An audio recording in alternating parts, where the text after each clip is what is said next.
city and the health and well-being of the city, and we're grateful to have you here today. And Landrieu, would share a word with us. Please. Pastor, thank you very much. I get overjoyed when I walk into this building for simply reason. It's such a beautiful space. When we helped design this building, you designed it for life, and you designed it for acceptance. I go to a lot of churches, and this is a really spectacular facility, and I want to thank you for that. I came to you this morning from Franklin Avenue Baptist Church. You've been over at Franklin Avenue.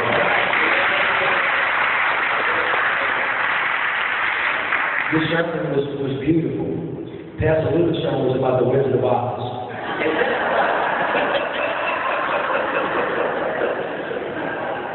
He was talking about looking for a heart, looking for a brain, looking for courage, and asking God to help us. And so this morning, as I sit here, it's amazing that this congregation, in the spirit of such goodness, invited Franklin Avenue here. It was a beautiful time for the city. I'm sure that it was a blessing for you as well, but it was a tremendous blessing for them. But the message is that, your doors are open. It was not unlike amazing this morning when I went there. Pastor Luther's guests were from Birmingham, and he got to know them because they allowed he and his wife and their children to live there in the first couple of days. And so as dramatic and as painful as Katrina was for us, I think we all now can see the blessings of what it has brought to us, and I'm just overwhelmed and overjoyed to be here. And I'm standing with you this morning, just a couple of things come to mind. This is a day of unconditional love. We loved the saints before yesterday. Right. Amen. And we love them today, right?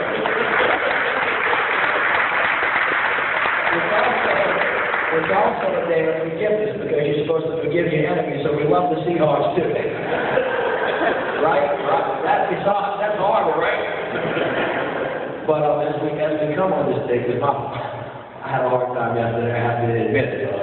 But also, again, just have to bring everybody back to keeping things in perspective. So, as the pastor reminded us, yesterday there was an awful shooting in Arizona. 6 people were killed in that tragic event, and a number of others were hurt. This weekend, we had some death in our family. A young man from Canada who was fighting for us and fighting for our freedom, lost his life. But also on the streets of the city of New Orleans, we had, for those of you that did not see, the 6-alarm fire that was on Britannia Street. That was Pastor Gordon's church, Pastor Moses Gordon's church. Thank God nobody got hurt. They had 95 firefighters that fought that fight throughout the night, but unbeknownst to me, I found out shortly thereafter there were 3 other fires in the city that night. We had 195 firefighters working that night, and we're blessed not to have any of them hurt, but one of our citizens had burns over 80% of their body. And then, of course, as though that was not enough, last night there were 3 young girls whose car was hit when the police were involved in a chase of a couple of young men who were allegedly involved in some illicit activity. And so I just ask you to, keep your thoughts and your prayers with them. And as we move forward into this year, Pastor, I hate to say it, I didn't know that you were a writer, and a well-published one at that, in the Times-Picayune on a regular basis. I kind of did know that because I read all your stuff. But I read the one that you sent the other day that really gave me anxiety in language because it was so truthful about New Year's resolutions. Right? Yeah. Amen. I had a New Year's resolution, and it was in there to eat better and to exercise. And I blew it after 2 days. And this is the day of confession. Right? Well, they agree.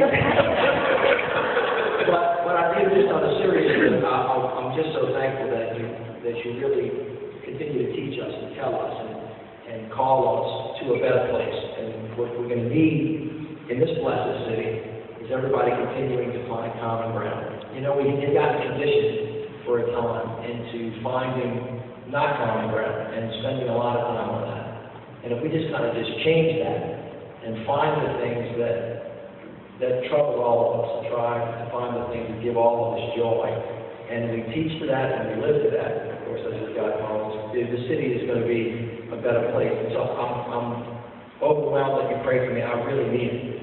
I need it for so many different reasons, but one of the reasons that it's important for all of us to pray for each other is because we need to have the courage to do the thing that needs to be done, whatever it is, and not to hear the voices of disparateness with the voices of unity. And if we just walk towards that, the city of New Orleans already is a blessed place. It's going to become a place that's safe, and it's going to become a place that's smart. And when those two things happen, it's going to be a lot easier to hear God's word. So I just wanted to come and praise with you today and to be with you and to thank you for everything that you do and to ask God to bless this congregation as well. Thank you very much.